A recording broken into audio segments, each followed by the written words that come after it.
we go to school to become teachers, and they just don't prepare you for everything. And the number one thing that I felt so unprepared for as a new teacher was dealing with parents, especially difficult ones. And I will be the first to tell you that I was absolutely terrible at it my first year teaching, maybe my second, but definitely my first year. I was just not great. As the years progressed, I realized that parents play a very important role in educating the students as well as making you feel like your classroom runs smoothly. And I was determined to make sure that I had a great relationship with my classroom parents as much as I could. And I have 3 tips for you today to help you do the same thing in your classroom.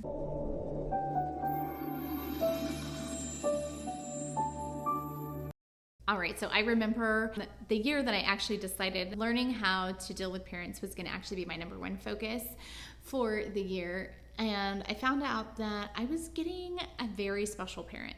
She had switched schools for her son because she did not like the school that he had been in previously. And she had been so difficult that she had actually even gotten the nurse to quit. So that's who was walking into my room. And I was determined that we were going to work together and that we were going to have a great year. So like everyone was like so nervous for me except for me. And I probably should have been nervous, but I wasn't, because I was like, no, we're in this together and we're going to have a great year. And that's my first tip, is that to remember that you are in this together. It turns out we had a fantastic year. She's actually one of my most favorite parents. I actually still have a relationship with her, and that's because we both realized that we cared about the students. I cared about her son, and so did she, and that we were working together for a common goal. And that was to make sure that her son got what he needed, and academically, as well as like he had some medical stuff going on, and that we have a common goal. And that's what I want you to remember. First and foremost is that you and those parents have a common goal, and all you both want is what's the best for the child. Sometimes I think we have these expectations and we think, oh, a good parent, they do this and this.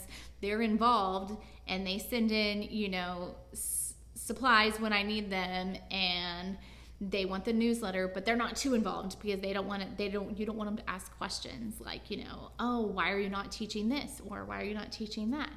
And really, every parent's different. They're all trying their best, and they're just trying to get the best education that they can for their child, as well as you're trying to give the best education that you can to your class. And so I think that if we all remember that at the end of the day, we all have the same goal, that helps us be on the beginning path for great things to work together. Tip number 2 is to ensure that your first interactions with parents are positive. This is where I really messed up my first year of teaching. My first calls or emails, they were all negative. Things that had gone wrong in the classroom. And that is not how it should be. You need to take the time to make sure that your first interactions with parents, which should be very soon in the beginning of the year, and that they should be as often as you can make it, are positive. That means that first week that you are calling parents, and maybe the second week you're sending an email. I love to keep track of this through a parent communication log. You're calling with something positive to say. Nobody wants to dread your call every time you call. It's nice that maybe the teacher's not calling about something bad. Maybe they're calling about something good, and to feel neutral about the teacher's call versus feeling dread when their number pops up. So some things that you can call about would be that they had a great first day, or I just wanted to let you know that they had a great week. I wanted to let you know how kind they were, how great of a friend. Find something positive to say and call about it.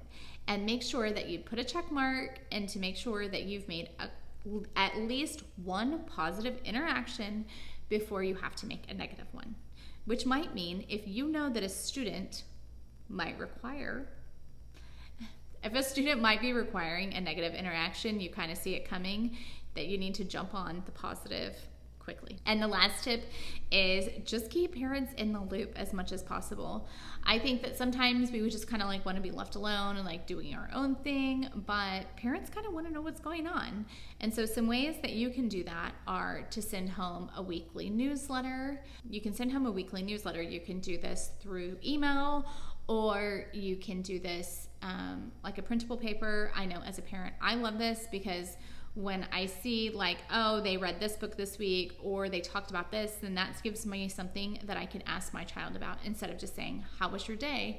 I can say, oh, I know you guys tasted apples this week. You know, which one was your favorite? And it gives us actually like where he has an answer versus he was like, it was good. Another way that you can keep up your parent communication and not have to always be making those phone calls is to be sending something home like a happy note. These are little notes that go home that just say like, yay for this person, here's what they did today, and here's some exciting news. Again, not everyone just wants all the negative.